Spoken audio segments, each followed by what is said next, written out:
This is my practice bail app for Mr Bracken, and I'll start now.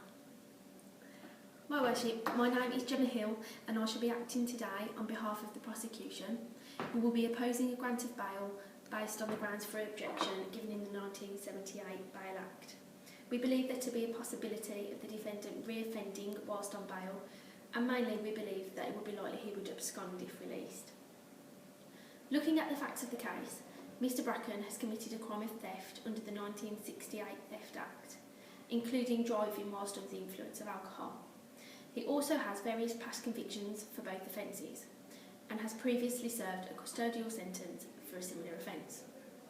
We find it highly unlikely that Mr Bracken will be found not guilty based on the facts of the case, so a custodial sentence once more will be necessary. We also believe that Mr Bracken's freedom is of most importance. However, the purpose of bail is in itself to prevent the defendant ultimately found not guilty from having to serve a term of unnecessary imprisonment. However, from our research, we believe there is no real chance that Mr Bracken will be found not guilty and a custodial sentence will not be an issue. After looking at the facts of the case, a remand in custody seems to be the only reliable and safe option for all. Section 4 of the Bail Act does state that Mr Bracken can quite rightly be considered for bail as he is here appearing before the courts. However, the prosecution believes that re-offending whilst on bail could be an issue, and Schedule 1 of the Bail Act provides us with exceptions to bail. When looking at the nature and seriousness of the offence, Mr Bracken did not just commit a crime of theft, he did this whilst under the influence of alcohol excessively, with no motoring insurance. He was also at the time disqualified from driving for the same crime with excessive alcohol. Furthermore, Mr Bracken is still within his 12-month conditional discharge for a previous conviction of theft. These facts alone proving to us that if Mr Bracken were to be released, he would re-offend as he has already done so with the present crime, and the defendant from these facts has committed an offence sufficiently serious enough to go to prison, leading me to believe that if the defendant were to be granted bail, he would not only be likely to re-offend, but likely to abscond, as it is so certain that he will be serving a custodial sentence.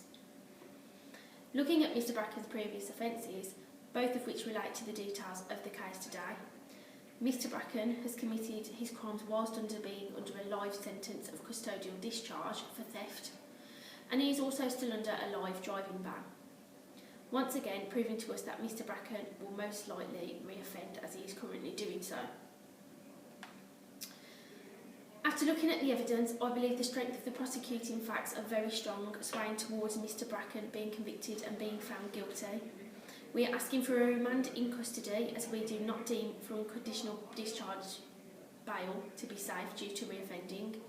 Furthermore, after looking at the options for conditional bail, evidence of Mr Bracken being unsuitable for bail hostile is due to his drinking problems.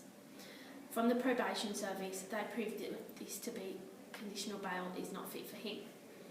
Taking a defendant's passport may make no change at all in fact, as whilst having any access to alcohol or being in his usual environment seems to be asking for the defendant to re-abscond or re-offend. And this completes my submission unless you have any further questions, Your Worship. No, thank you. Thanks.